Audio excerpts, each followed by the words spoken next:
to our mindset, motivation, and market update Mondays. I love it.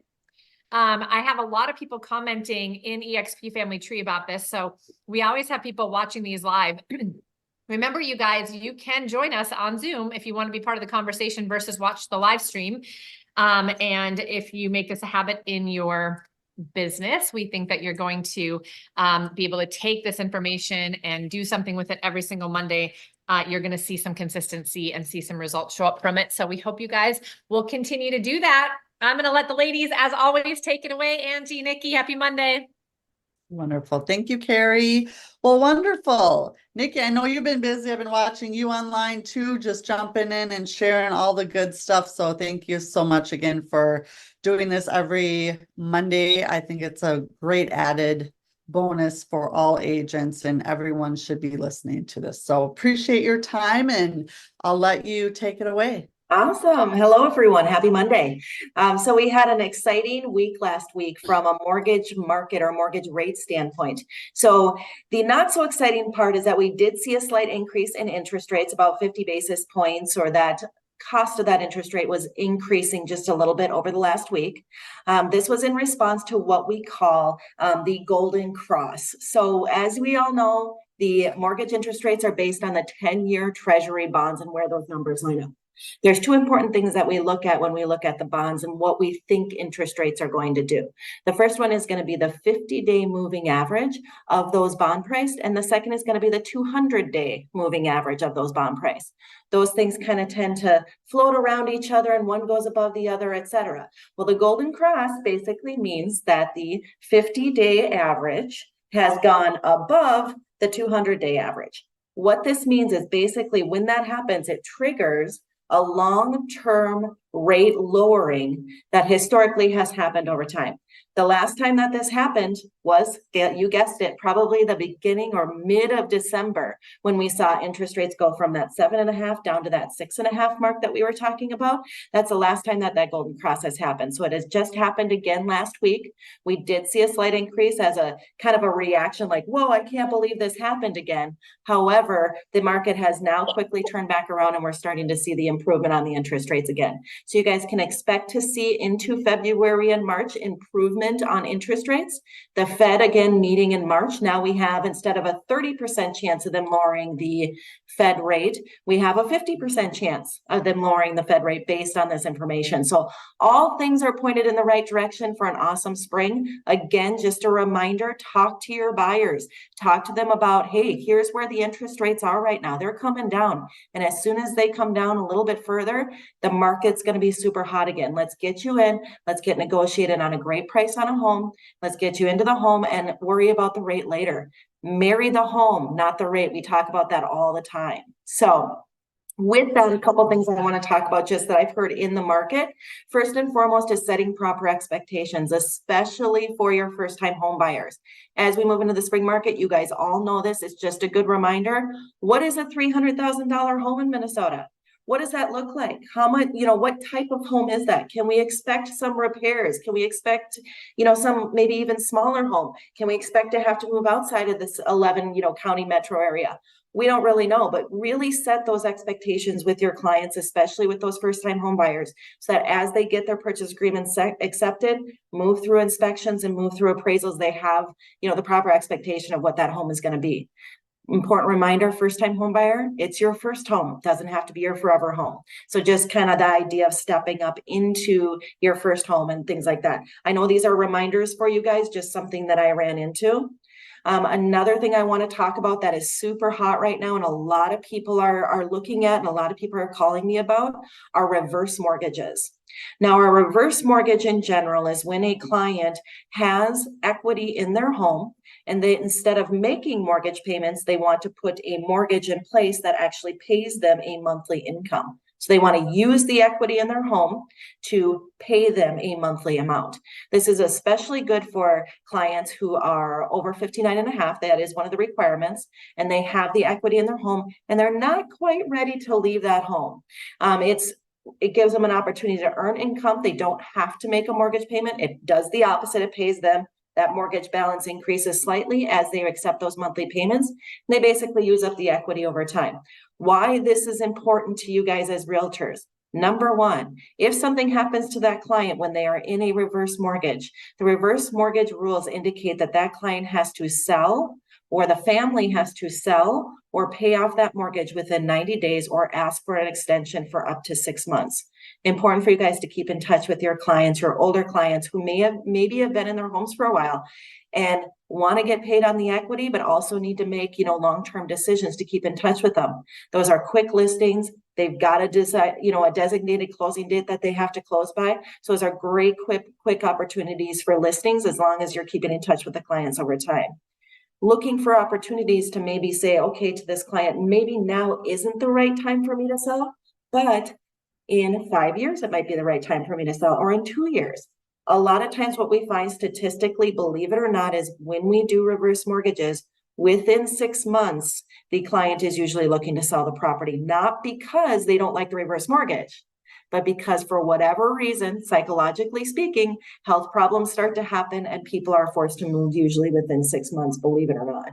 So I'm not saying that'll happen every time, and that's not something that we desire, but it is just an interesting statistic to keep in mind as you're meeting with, older clients, baby boomer generation, or maybe just slightly younger, that are saying, okay, what are my next steps as far as my health goes? What are my next steps with my home, with my equity? And those are great opportunities for them to, really have a great situation where that mortgage pays them, and then also create clients for clients for life from that.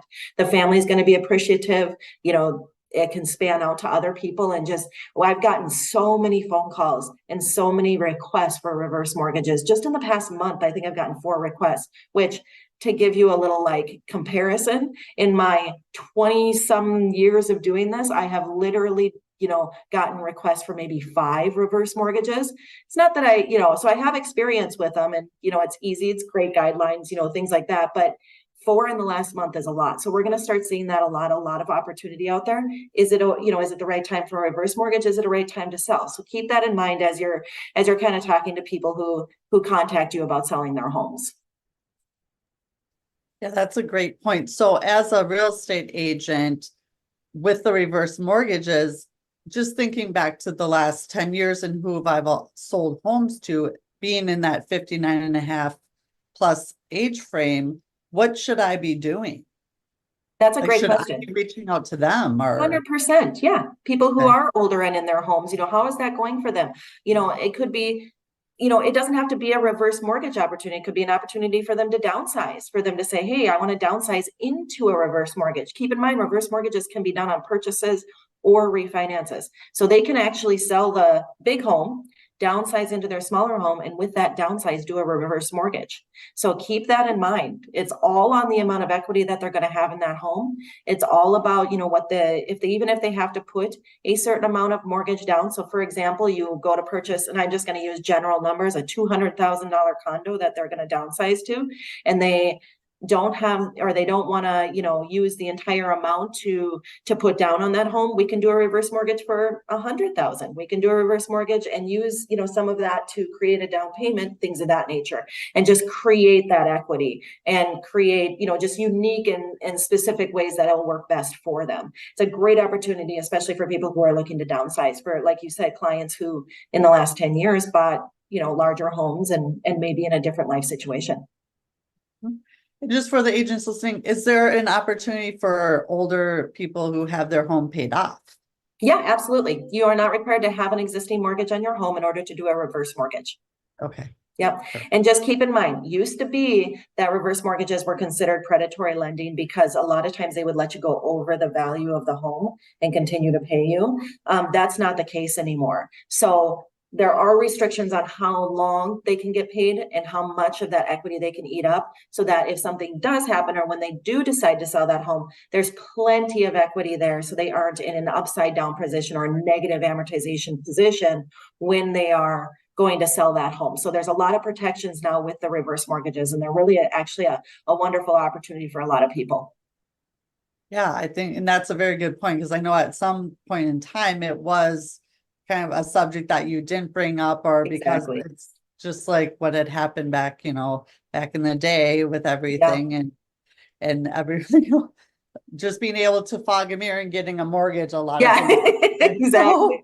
I love that. That's a very good point. So I'm even just thinking as I'm sitting here, my neighborhood and the people that live in my neighborhood and some of the older couples and just, they don't know what they don't know. So I would encourage you, look within your family and look within your neighborhood and people that you already have relationships with or that trust build, because I think it's a service to even just check in with them and find out, where they're at, what their goals are, what they're thinking. If you don't know that, Yeah. it's just good, friendly to be a good neighbor as well. Well, and think about how many people are staying in their homes specifically because that payment is affordable or specifically because they have it paid off. When in Yeah. reality, that's their savings account. That's, the equity in that home is their retirement, is their savings account. There's a lot of people in that position and they just don't know what they don't know. And so it's a great opportunity for us to be able to, provide that service like you had said, and then, know that in the future there could be some business opportunity to or transaction opportunity. Yeah. Yep. Yep. And then you said, and then knowing the 90 days or even having the extension that if they do end up, the family has to do something, there's always that option. So yeah, things have changed. So I'm glad that you brought that up because I honestly hadn't thought about that in a while. And I think it's so very important. And it already has me thinking of 3 people even right now to reach out to just have that conversation. And if not them, then, obviously who do they know that you could be helping? And it's just, conversations equal currency, agents. So get out there and start having them regardless of who it's with, and always come from contribution. Have these conversations to give, not to get. It's so important. Yeah. It And is. so you can also, you guys, just as if you're with EXP Family Tree, or in EXP rather, many of you are that are watching, make sure that you take a look at the seniors network here inside Workplace. There's a tremendous amount of ideas being shared, lead generation tools, ideas to go out there and help the senior population, by the way. It's the largest population kind of upcoming, and also one of the larger populations with wealth, and they need to do something with it. So having knowledge and talking about what Nikki's talking about, just knowing how to help them and solutions, helping their families if they're getting to a point where they might not be able to live in their home anymore. We have people that have wanted to maybe keep their property, but go, buy an RV and live life. Do they know that, what they could do? Could they rent their property out? There's a high rate of needs for rentals right now. And I think we're going to see that increasing. So it's like, we just have to be able to educate and getting them to talk to someone about, well, what would a reverse mortgage look like? Get back to doing like senior seminars. We've got people locally doing senior seminars on a Saturday, and they're getting a lot of people partner with somebody that's understands Medicaid, or obviously reverse mortgages, and find different people in your community you could partner with and get some of the seniors together in person. They're not going to want to join a Zoom.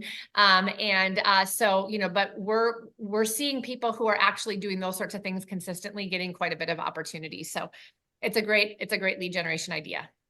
Absolutely. I love that. I was thinking that too, Carrie. Open up your home to your local, your neighbors and the people that need to get in face to face and have this information, regardless of what they do with it. They should have this information, and for you to be that. And then, invite Nikki along if you're here locally, or have someone there that can really answer their questions. And you don't have to know it all. I think a lot of agents stop from doing things or making calls or having these conversations because they don't know what they don't know. And truly, it's just about starting the conversation and having it, knowing that that's a great question. You know what? Let me get you connected, or how about we do this, or how about, and just start where you're at and meet them where they are, and it will all work out if you have these resources. And that's why we bring Nikki on every week, because she is an amazing resource locally here and throughout every state. If she's not licensed in the state, she'll get you with another amazing lender that can help with all of this. Yeah, absolutely. The thing to keep in mind too is that, a lot of people will say, well, I'm not interested in selling my house, or I don't want to, a lot of the objections they'll say is I'm not interested in selling, or I don't, want to leave my kids in the lurch, things of that nature. And all this is done, just keep reminding, like Angie said, hook them up with me. I can explain the whole situation. All this is done, in such a way to make sure they aren't forced to sell their house, and that their children or whoever they are leaving their estate to is well protected in that way as well. We work with a lot of estate planners in these situations to make sure that as the reverse mortgage is put in place, the estate side of things, or how that is willed out, or whatever you want to call that, is make sure that that's in line as well to work with the reverse mortgage. There's a lot of factors that we have to consider and a lot of things to make sure that that senior is protected when it comes to those things. A lot of training, a lot of certifications, a lot of education goes into this, but just being able to explain it to them in such a manner where those fears are addressed and, you know, they feel comfortable with what they're getting themselves into. Yeah, absolutely. I Love love it.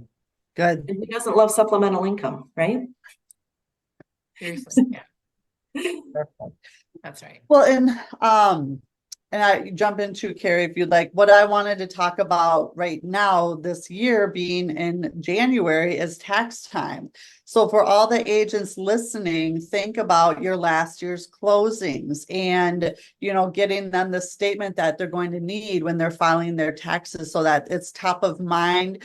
A lot of agents will mail them out. I know what you can do throughout the year as you're at the closing, take the closing paperwork that they're going to need, fold it up, put it in an envelope, address it, stamp it, put it aside in either a basket or a file folder, every closing you have, so that when it comes January 1st, you can just mail them all out. And that's top of mind. Or maybe you want to deliver them in person so you can check in on them.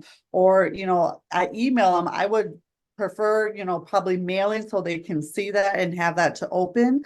Or even a drop by, I think is so important. And it's just another way that you can show your added value. You can get in front of them, ask them how they're doing. Do they need any, you know, vendors or contractors or anything with the home? You know, again, come from giving and what can you do to help them with their home. And so that's always a January kind of to-do list that if you don't have, get it on your calendar every January, definitely be doing that. Mm-hmm. And absolutely remind them of the conversations that you already had with them last year of, hey, we're dating the rate, we're marrying the home. Yeah. You know, that type of conversation so that they can this year again look at to see if there's opportunities for them. Mm-hmm. Nikki, Yes. you cannot say that anymore. We have to come up with a better, we have to Oh, we have to come up with a better thing. Okay, does that bother? We have to. Okay, all right, noted. I'll see if I can come up with something clever by the next time. We need a new Hashtag Nikki's got it. I got it. Yeah, hashtag Nikki's got it. That's even better. You know, just remind Okay. me, hashtag Nikki's got it. Just give her a call. It's fine. I love it. Yeah, Very- but I mean, there's so much opportunity. I mean, even just people not realizing, I don't know if you've thought about this, Nikki, but the last thing I'll kind of add to it is just when you're out talking to people in general, people are really, really like thinking about their interest rate on their home as if it's like the only thing that they should be protecting. But as interest rates increase in mortgages, interest rates increase in everything, and more so in credit cards, for an example, than in mortgage rates. So people are sitting out there, post COVID with, extremely high, like in the upper, like mid to upper 20% on interest rates for credit card debt. And they're just worried about protecting a 3% or 4% interest rate on their home. If you do the math and you actually refinance your home and pay off your debt, you're still going to have less of a payment. And at the end of the day, just getting those kind of priorities straight and getting yourself into a better financial position so that you can maintain a good credit score long-term, you can do different things, and then you can always refinance again, right? Like we're talking about, there's always going to be options, but don't always think about interest rates, think about payments and think about, what that might look like for you. And also, as we're talking about seniors, I think for them, a lot of times it's quality of life. If you're in a home that, you're doing a lot of stairs and it's not good, but you feel like you can't get out of it because you've paid it off, and where would you go?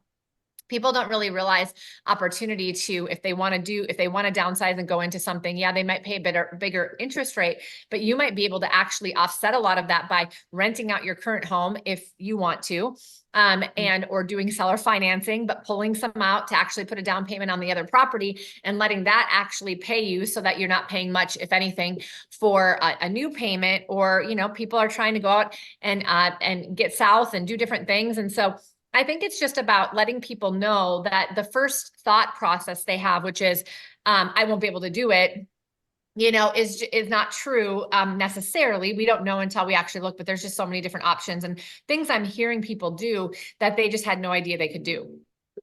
Yeah, there's a lot of creative things happening right now from a financing perspective. You mentioned seller-backed financing, things of that nature where people who have existing homes can start to make income on that note, or that selling it to somebody on a private mortgage or a seller Yes. financing, things of that nature. We facilitated a lot of those too. We don't, for us, it's not about, do I do the mortgage transaction or not? It's like Angie says, it's like, you're there to help, you're there to provide a service. And that comes back to you two and threefold, and having those unique opportunities. If you do have clients who do have questions about that, absolutely have them give me a call as well. Just because I don't get paid on it doesn't mean I'm not willing to have the conversation. Advice is totally free. I have a lot of experience with a lot of different types of financing and a lot of different opportunities from that standpoint. So it's just one of those things where, yeah, have them call me, or even give me a call personally, and I can help you relay the message to them. Absolutely. Wonderful. Well, thank you. Thank you so much. Appreciate your time today. It's the 20-minute mark, so we'll keep good to our word. Join us every Monday at noon. Appreciate you all, and reach out to myself, Carrie, or Nikki with any questions, or let us know how we can be helping. Absolutely. Bye, guys. Take care.